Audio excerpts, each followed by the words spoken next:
मत्ती अध्याय 6 पद 1, सावधान रहो तो मनुष्य को दिखाने के लिए अपने धर्म के काम ना करो, नहीं तो अपने स्वर्गिक पिता से कुछ भी पुरस्कार नहीं पाओगे। इसलिए जब तू दान करे तब अपने आगे तुरही ना बजवा, जैसा कि पाखंडी लोग सभाघरों और गलियों में बजाते हैं। मेरे ख्याल से सचमुच वे ऐसा ही करते थे। क्या आप कल्पना कर सकते हैं अपनी तुरही को लिए और जब सब आपकी ओर देखने लगे तब कहे हम दान करने जा रहे हैं। वे फरीसी सचमुच ऐसे ही थे, महक कहती हूँ। मुझे भी ऐसी समस्या है, परंतु मैं उनकी तरह नहीं हूँ।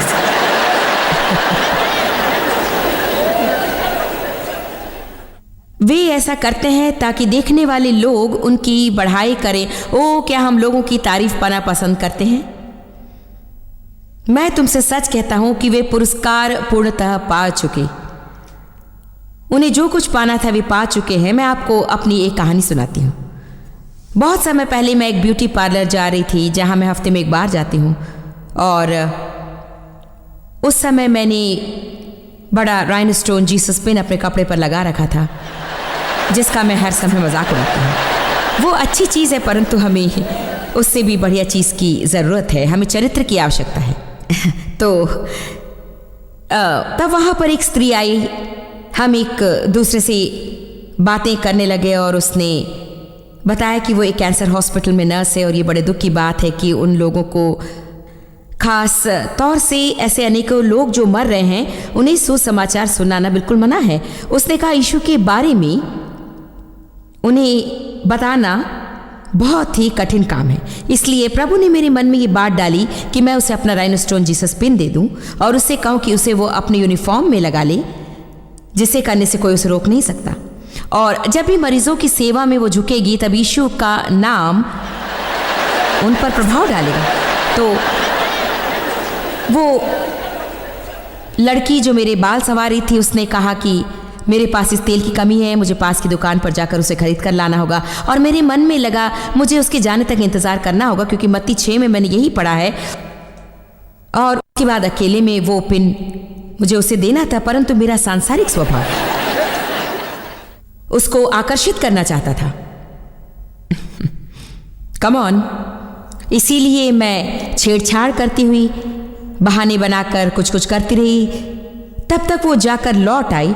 उसके आने तक मैं प्रतीक्षा करती रही और उसके बाद उस पिन को उतारकर मैंने उस स्त्री को दिया और उसे वो बात कही जो प्रभु ने कहने को कहा। और वे कहती हैं कि ओह माय गुडनेस, वाओ, तुम कितनी अच्छी हो, ओह गॉड, ओह। और जिस स्त्री को मैंने पिन दिया वो किसी दूसरे काम से कहीं चली गई और फिर मैं जो चाहती थी वही हुआ। जो लड़की मेरे बाल संवार रही थी उसने कहा कि भला जॉयस, आपने बहुत बढ़िया काम किया। मैं आपसे कहती हूँ आप सचमुच बहुत अच्छी हैं।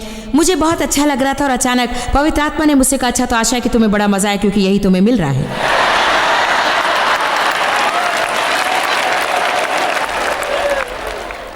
जो पुरस्कार तुम्हें मैं देने को था उसे तुमने खो दिया है।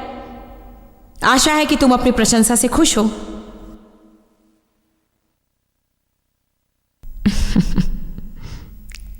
ये शर्म की बात है कि मुझे अपनी दुख भरी कहानी सुनानी पड़ती है और आप सुनते रहते हैं और सोचते बेचारी जॉयस, उसकी कितनी समस्याएं हैं। और क्या आप जानते, ईमानदारी से कहूं तो आजकल हम ऐसे समाज में जी रहे हैं कि मेरे विचार से लगभग 90% हम ये तक नहीं जानते कि हम ऐसा क्यों करते हैं। इतनी शीघ्रता से चीजें होती हैं कि हमारे पास ये तक सोचने का समय नहीं रहता कि उनके पीछे क्या है और क्यों है। तो अब बात यह है कि उस लड़की के सामने उस स्त्री को वो पिन देना गलत बात नहीं है, लेकिन प्रभु मुझसे ऐसे विषय पर निपट रहा था जो स्पष्टतः मेरी मनोवृत्ति से संबंधित एक समस्या थी। तो मुख्य बात है कि हम जो कुछ भी करें उसे प्रभु के आदेशों के अनुसार करें। यदि आपको लगता है कि प्रभु चाहते हैं कि आप किसी काम को अकेले में करें तो अकेले में कीजिए। ऐसा करने पर आपको लगेगा कि सारी दुनिया नहीं जान सकेगी कि आपने किया, पर प्रभु जानता है और वो आपको प्रतिफल देगा। इसीलिए चर्च में कोई कार्य करने पर या कहीं किसी की मदद करने पर या कुछ और सेवा कार्य करने पर आपको कभी कभी सावधान रहना पड़ता है और हो सकता है कि आपकी अधिक प्रशंसा न की जाए, क्योंकि अगुआ होकर भी हम में ये दोष है कि यदि एक व्यक्ति बहुत अच्छा और बहुत मेहनत करता है और लंबे समय से काम करता रहता है, कभी कभी आप हर बार उसे देखकर धन्यवाद कहना या प्रशंसा करना भूल जाते हैं। उसका अर्थ ये नहीं कि हमें कुछ नहीं करना चाहिए और उसका अर्थ ये भी नहीं कि प्रशंसा पाने के लिए उसे करना चाहिए। उसका अर्थ ये है कि आपको उसे करना चाहिए क्योंकि प्रभु आपसे उसे करने को कह रहा है। यदि हम चिड़चिड़े होकर ये कहें, हे प्रभु, कोई भी कभी मेरी ओर ध्यान नहीं देता, कोई मुझसे धन्यवाद नहीं कहता, मैं इसे नहीं करूंगी, इससे आपको समझ जाना चाहिए कि आप अच्छे उद्देश्य के साथ उस कार्य को नहीं कर रहे हैं। कुछ लोग हास्यास्पद दृष्टि से मुझे देख रहे हैं। हमें सोच विचार करना चाहिए। जब तू दान करे तो जो तेरा दाहिना हाथ करता है उसे तेरा बायां हाथ न जानने पाए। इसका तात्पर्य क्या है? कोई भलाई करने के बाद जब आप घर जाते हैं तो उसी सोच में आप डूबे मत रहिए। कम ऑन नाउ, यहां एक स्त्री है जो मुझसे सहमत है। आप ही कम ऑन धन्यवाद। ये हर बात पर मुझसे सहमत होती हैं। शायद मेरी आत्मा आप में है और आप में मुझ जैसा व्यक्तित्व या मनोभाव है, जानती है कि मैं क्या कह रही हूं। हम बस इसे सोच में लग रहते हैं, मैंने ये किया और उन्होंने ऐसा कहा और मैंने वो किया और उन्होंने वैसा कहा और मैंने ये किया। अपने प्यारे स्वयं को छोड़ दीजिए।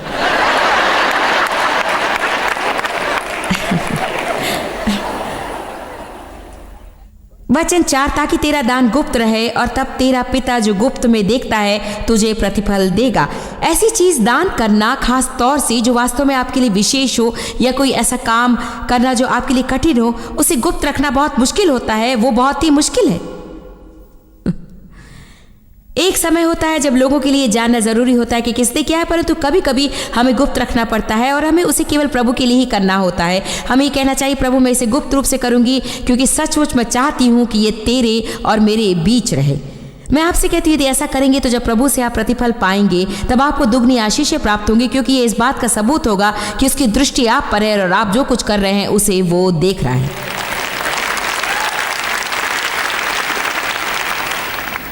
वचन 5, जब तू प्रार्थना करे तो कपटियों के समान न हो, क्योंकि लोगों को दिखाने के लिए सभाओं में और सड़कों की मोड़ों पर खड़े होकर प्रार्थना करना उनको अच्छा लगता है। मैं तुमसे सच कहता हूं कि वे अपना प्रतिफल पा चुके। परंतु जब तू प्रार्थना करे अपनी कोठरी में जा और द्वार बंद करके अपने पिता से जो गुप्त में है प्रार्थना करो, और तब तेरा पिता जो गुप्त में है तुझे प्रतिफल देगा। यहाँ फिर से हम देखते हैं कि लोगों के सामने प्रार्थना करना ठीक है। वो हमेशा कहता है कि यदि आप उसे लोगों को दिखाने के लिए करेंगे तब दूसरा कोई आपके बारे में नहीं जानता है, लेकिन आप खुद अपने बारे में जानते हैं। केवल मुझे ही मेरे बारे में मालूम है।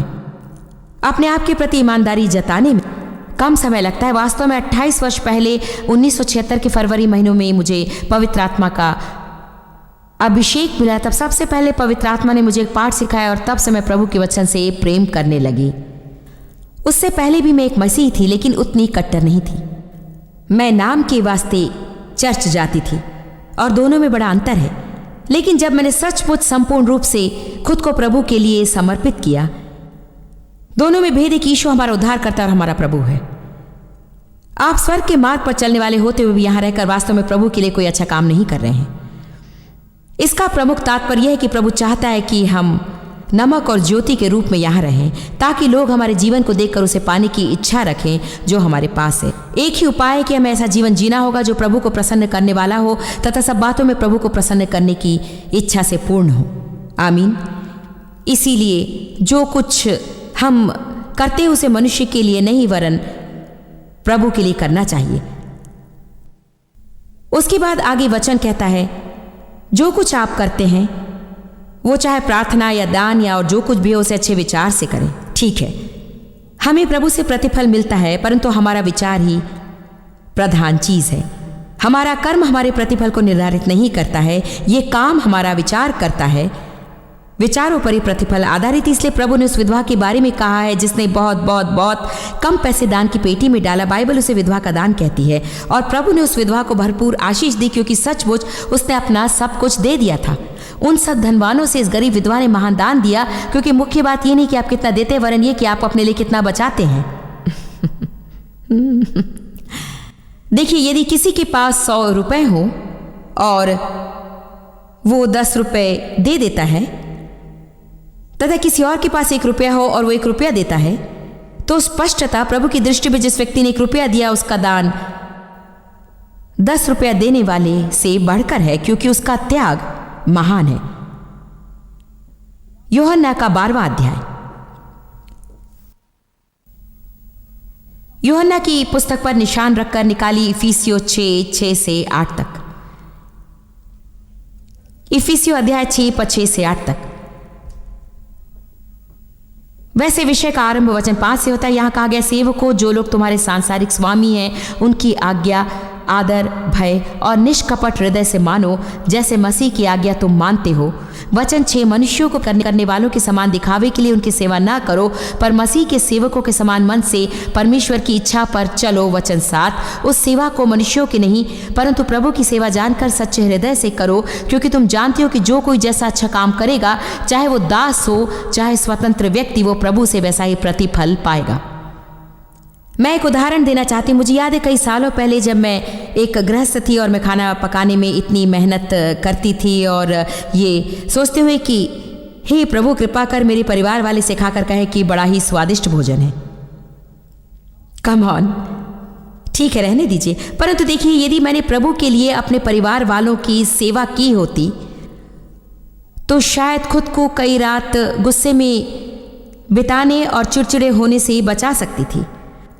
और अच्छा होता यदि मैं उनसे ये उम्मीद ना करती कि मुझे जो करना था उसे करने पर वे मेरी प्रशंसा करें। क्या आपका भी यही हाल है या केवल मैं ही एक ऐसी हूँ जिसे कभी कभी ऐसे गंदे विचार आते हैं? कितने लोग जानते हैं कि हम दोहरा जीवन जीते हैं। हमारा एक जीवन है जो हम आंतरिक रूप से जीते हैं और दूसरा जो बाह्य रूप से जीते हैं। हमारे कर्मों द्वारा हम लोगों से यश प्राप्त करते हैं, लेकिन हमारे हृदय के विचारों द्वारा प्रभु से स्वर्ग में हम यश पाते हैं। हमें पृथ्वी की अपेक्षा स्वर्ग में यश व ख्याति पाने की चिंता करनी चाहिए। ये आश्चर्य की बात है कि कितनी ही बार हमारे कामों से लोग प्रसन्न न होने के कारण हम अपनी पद्धति बदल लेते हैं। हमें लोगों को प्रसन्न करने के लिए जीना चाहिए, मनुष्यों को नहीं। यूहन्ना अध्याय 12।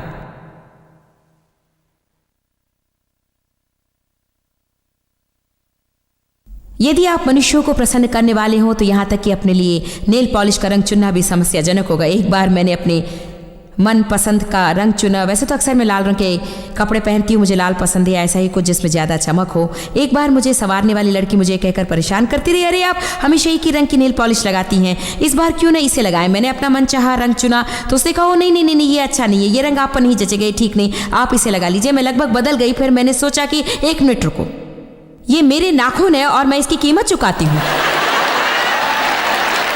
तुम मुझे तब तक नहीं देखने वाली हो जब तक कि अगली बार मैं तुम्हारे पास आऊं, इसलिए मैं जो भी रंग चुनूं उससे तुम्हें क्या फर्क पड़ता है। कितने लोगों ने एहसास किया कि कभी कभी आपको अपनी स्वतंत्रता के लिए लड़ना पड़ता है। छोटी छोटी बातों में भी स्वतंत्रता के लिए लड़ना पड़ता है। कभी कभी लोगों को खुश करने के लिए जो हम करते हैं उसमें कोई मतलब ही नहीं रहता। यूहन्ना 12 पद 42, फिर भी यहूदी नेताओं में से बहुतों ने यीशु पर विश्वास किया, परंतु फरीसियों के कारण वे प्रकट रूप में नहीं मानते थे, ऐसा न हो कि वे आराधनालय से निकाले जाएं। ये है मनुष्यों को प्रसन्न करने वाले लोग जो यीशु पर विश्वास करते हैं, परंतु सोचते हैं अच्छा होगा यदि मैं न कहूँ कि मैं यीशु पर विश्वास करता हूँ, क्योंकि मुझे समुदाय से अलग कर दिया जाएगा। यदि उन्हें पता चले कि मैं मसीही हूँ तो वो मेरे साथ भोजन नहीं करेंगे और वे मेरे साथ रहना पसंद नहीं करेंगे। यूहन्ना अध्याय 12 पद 43, क्योंकि मनुष्यों की प्रशंसा उनको परमेश्वर की प्रशंसा से अधिक प्रिय लगती है। मनुष्यों की संगति उनको परमेश्वर की संगति से अधिक प्रिय लगती है। ये दुख की बात है ना। जानते हैं गलातियों 1:10 में प्रेरित पौलुस ने क्या कहा है? मैं नहीं चाहती कि आप पन्ने पलट कर देखें, पर उसने कहा है, यदि मैं अब तक मनुष्यों को ही प्रसन्न करता रहता तो मसीह का सेवक ना होता। देखिए, सभी हमारी तरह नहीं हो सकते कि परमेश्वर की इच्छा पूरी करें। दोबारा सुनिए, हमें प्रभु के लिए जीना है तथा मनुष्यों को प्रसन्न करने वाले न रहकर हर प्रकार से प्रभु को प्रसन्न करना चाहिए। क्या आप जानते हैं कि शाऊल मनुष्यों को प्रसन्न करने वाला होने के कारण उसके हाथ से शासन चला गया? शाऊल ने पहले कभी नहीं सोचा था कि वो एक राजा बनेगा, क्योंकि जब लोग उसकी तलाश में आए कि उसका अभिषेक करे तब वो ढेर के पीछे छिपा हुआ था। उसे ढूंढकर लाना पड़ा। वो एक कायर था जो एक प्रकार से असुरक्षा है। उसे इस बात की अधिक परवाह थी कि लोग उसके बारे में क्या सोचते थे, न कि प्रभु क्या कहता है। उन्होंने शाऊल को चुना क्योंकि वो ऊंचा कद व सुंदर मुख वाला था। प्रभु नहीं चाहता था कि उनका कोई राजा हो। पहले शमूएल में आप ये वृत्तांत पढ़ सकते हैं। प्रभु ने कहा, मैं तुम्हारा नेता रहना चाहता हूँ, मैं चाहता हूँ कि तुम मेरी सलाह मानो, परंतु तुमने कहा नहीं, हमें एक राजा चाहिए। उसने कहा, अच्छा तो तुम किसी राजा बनाना चाहते हो? वे इस ऊंचे कद वाले सुंदर युवक को राजा बनाना चाहते थे, परंतु जब वे उससे मिलने गए तब वो सामान के ढेर के पीछे छिपा था। वो राजा बनना नहीं चाहता था। आगे आप शाऊल की कहानी पढ़ेंगे तो देखेंगे कि उसे कुछ निश्चित कार्यों को करने से मना किया गया था जिसे उसने किया। जब शमूएल ने कहा तुमने प्रभु की आज्ञा के विरोध क्यों किया, तब उसने कहा लोग बिछुड़कर जाने लगे, मुझसे वे दूर हो जाने का मुझे डर था।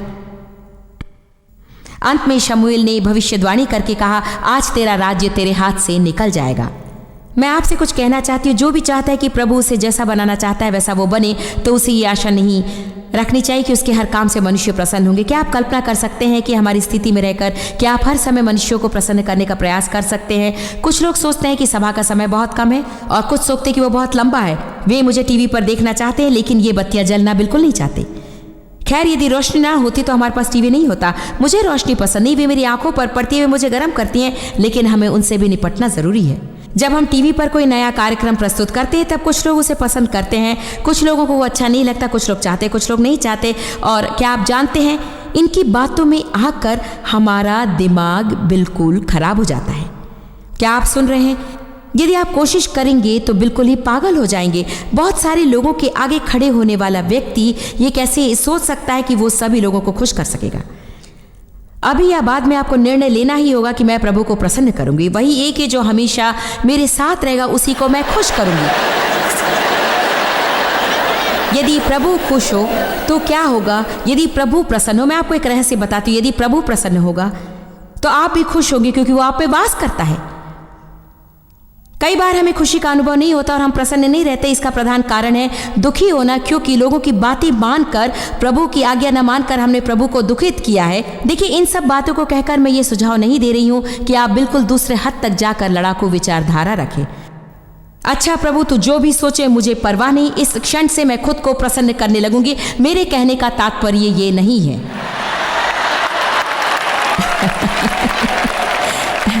मुझे ऐसी बातें कहनी पड़ती क्योंकि मैं लोगों को संतुलन से बाहर नहीं रखना चाहती।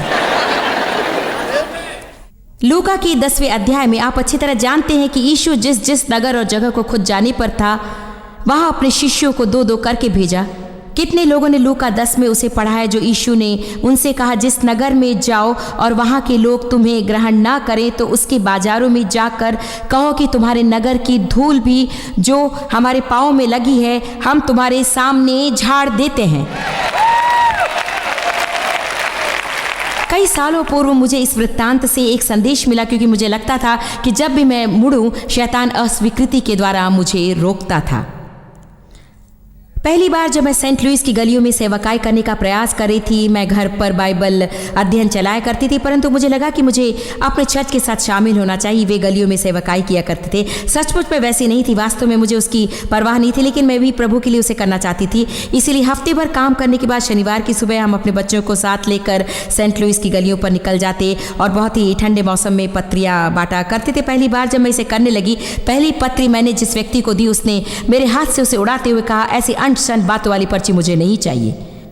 तो मेरे आगे 2 विकल्प थे, एक तो अपनी पत्रियों को लेकर अपने घर लौट जाऊं क्योंकि मैं इतनी शर्मिंदगी महसूस कर रही थी, या फिर मैं उस कार्य को करते हुए आगे बढ़ूं जो प्रभु ने मुझसे कहा। मैं कैसे जान सकती थी कि आरंभिक दिनों की ऐसी घटनाओं के कारण ही आज मैं यहाँ खड़ी हूँ। कई बार प्रभु हमारी परीक्षा लेता है ये देखने के लिए कि हम उसमें स्थिर रहेंगे या फिर लोगों के पक्ष में खड़े हो जाएंगे, और अक्सर हम लोगों के पक्ष में गिर जाते हैं और हमारे जीवन में प्रभु हमें जो प्रतिफल देने की इच्छा रखता है उसे खो देते हैं। इसीलिए लोग जो भी सोचे आपको धूल झाड़कर प्रभु जो आपसे करने को कहता है उसे करने लगना चाहिए। जो भी करते हो प्रभु के लिए करो। निकालिए कुलुस्सियों 1:10।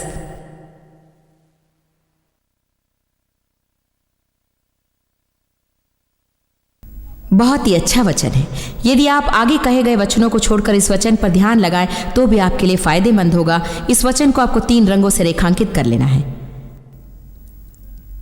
कुलुस्सियों अध्याय 1 और पद 10, ताकि तुम्हारा चाल चलन प्रभु के योग्य हो, वो सब प्रकार से प्रसन्न हो और तुम में हर प्रकार के भले कामों का फल लगे। शेष भाग में अभी नहीं पढ़ूंगी। कितना बढ़िया है। हमारा चाल चलन प्रभु के योग्य हो और सब प्रकार से वो प्रसन्न हो तथा हम में हर प्रकार के भले कामों का फल लगे। बाइबल कहती है अपने शरीर में प्रभु का आदर करो, अपने खान पान से उसका आदर करो, अपने विचारों से उसका आदर करो। मैं मानती हूँ कि हमारे पहनावे से भी हमें प्रभु का आदर करना चाहिए।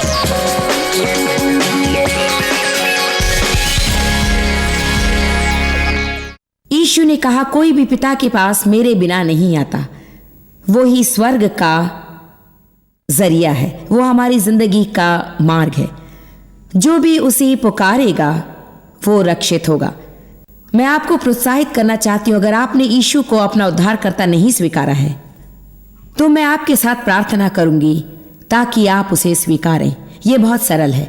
आप मान जाइए कि आप पापी हैं और उस पाप भरी जिंदगी से दूर जाना चाहते हैं और आप स्वयं की मदद नहीं कर सकते और चाहते हैं कि प्रभु आपकी यीशु द्वारा मदद करे और आप यीशु को अपने जीवन में आमंत्रित करें ताकि अपने पापों से वो आपको बचाए और आपके साथ रहकर आपके जीवन पर अधिकार करे। क्या आप मेरे साथ प्रार्थना करेंगे? अगर आपने यीशु को अपने जीवन का प्रभु नहीं माना है तो क्या आप मेरे साथ इस समय प्रार्थना करेंगे? पिता, मुझे तुझसे प्रेम है। यीशु, मेरा तुझ पे विश्वास है। तुझे अभी स्वीकारती हूं यीशु। विश्वास करती हूं कि तू मेरे पापों के लिए मरा। विश्वास है कि मेरे लिए अपना लहू बहाया और तू मृतकों में से जी उठा और इस वक्त मेरे लिए जिंदा है। मेरे हृदय में वास कर, मेरा जीवन ले ले और मुझे जो चाहता है वो बना दे। आमीन। ये शायद आप लोगों को बहुत सरल प्रतीत हो, लेकिन यीशु ने कहा कि जिन्होंने उसे स्वीकारा है उन्हें उसने प्रभु की संतान बनने की सामर्थ दी। जितनों ने उसे स्वीकारा उन्हें उसने प्रभु की संतान बनने की सामर्थ दी। अगर आपने यीशु को उद्धारकर्ता स्वीकारा है तो आप प्रभु के परिवार में शामिल हैं और हम आपको एक किताब भेजेंगे जो आपको यीशु के साथ नई जिंदगी में मदद करेगी।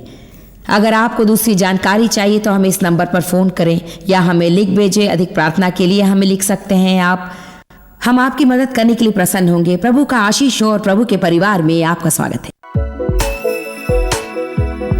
आप जितना जानते हैं उससे भी अधिक आप हमारे लिए जॉइस मेयर मिनिस्ट्रीज एशिया में महत्वपूर्ण है। हम आपकी सराहना करते हैं। आप सौभाग्यों का धन्यवाद देते हैं कि इस संसार भर की सेवकाई को आप सफल कर रहे हैं। एक साथ हम भूखों को भोजन, गरीबों को कपड़े दे रहे हैं और पूरे संसार में सुसमाचार प्रचार कर रहे हैं। हमसे आज ही संपर्क करें या लॉग करें jmmindia.org। अपने प्रार्थना निवेदन भेजें, हमारे स्रोत के विषय जानें, जॉइस की सभाओं के विषय जानें और जैसे हम पूरे संसार में मसीह के प्रेम को बांटते हैं तो आप हमारे साथ सहभागी हो जाएं।